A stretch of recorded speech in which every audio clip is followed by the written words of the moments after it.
तो आर्गोट पीटीजे ने अभी एक बिल्कुल नई मनहुआ जारी की है और सबसे अच्छी बात यह है कि यह लूकास एफएम यूनिवर्स का हिस्सा है जिसमें सोफिया अलेक्जेंडर और व्हाइट टाइगर जॉब सेंटर के कैरेक्टर हैं। हाय, मैं विमेट का लेफ्ट टोनल हूं और मैं ए से लेकर जेड तक की मनहवा की कवर करता हूं और आज की वीडियो में मैं आपके लिए कुछ नया लाया हूं। पहले कभी भी मोनहूड समीक्षा ऑफ जुवेनाइल लॉ में आपका स्वागत है। कहानी की शुरुआत एक काले बालों वाले लड़के से होती है। पुली किया जाता था, उसका नाम ह्यूनहो था और हमें उसके दिन प्रतिदिन के जीवन से परिचित कराया गया जिसमें उसे पीटा और दुर्व्यवहार किया जाता था। उसका एकमात्र दोस्त शीहोन भी शायद बदमाशों के साथ शामिल हो गया था। इसके बाद जब वे उसके साथ समाप्त करते हैं तो वह और ह्यूनहो की मां की त्योकबोकी की दुकान पर खाने जाते हैं। मामला लेकिन सबसे बुरा मामला होता है। बदमाश को पता चलता है कि उनका गुप्त सुरक्षित स्थान कहां है और ह्यूनहो की निराशा में वह सबसे खराब स्थिति के बारे में सोचता है और लगभग बदमाश की जान ले लेता है। गुंडे को यह पसंद नहीं आता है और वह ह्यूनहो की बुरी तरह पिटाई कर देता है जिससे वह अस्पताल में भर्ती हो जाता है। इस घटना के बाद ह्यूनहो की मां सही तरीके से केस दर्ज करती है। बदमाश को यह पसंद नहीं है। वो और उसके दोस्त जूनहो की मां को धमकाने के लिए जबरदस्ती घुसने की तैयारी करते हैं, लेकिन चीजें वैसी नहीं होती जैसी सोची थी। तुम्हें जियोन याद है ना? कुछ साल पहले जियोन और ह्यूनहो एक उत्कृष्ट अनाथालय में थे जिसे डेड मैन्स मेंशन कहते हैं, जहां उन्हें हथियार बनने के लिए तैयार किया जाता था। 3 प्रमुख सिद्धांतों का पालन करना।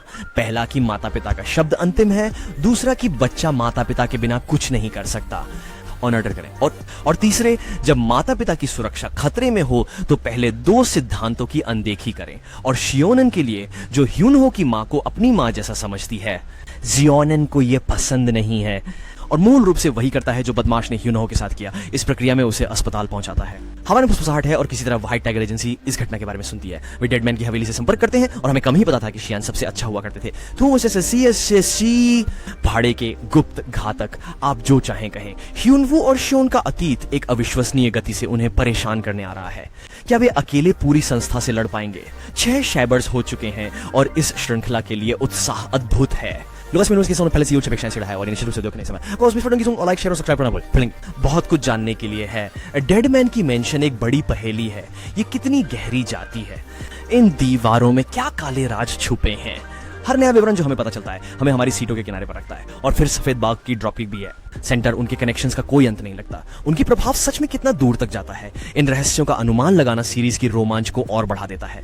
श्रृंखला में कैरेक्टर डिजाइन एक और मुख्य आकर्षण है। वे अविश्वसनीय रूप से साफ और स्पष्ट हैं, जिससे हर कैरेक्टर जीवंत नजर आता है।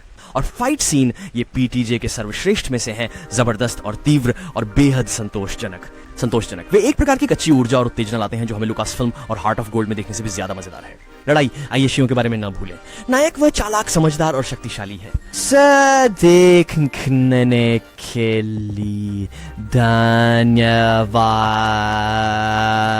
श्रृंखला रोचक रहस्यों से आपको बांधे रखती है और अपने शानदार दृश्यों और एक्शन से भरपूर दृश्यों के साथ आपको वापस आने के लिए मजबूर करती है। प्रत्येक अध्याय के प्रेरक नायक आपको और अधिक चाहते हैं। इसे छोड़ना मुश्किल बना देता है। ये किशोर कानून की पहली समीक्षा है।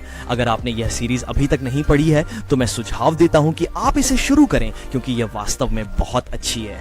तो हाँ, बस इतना ही।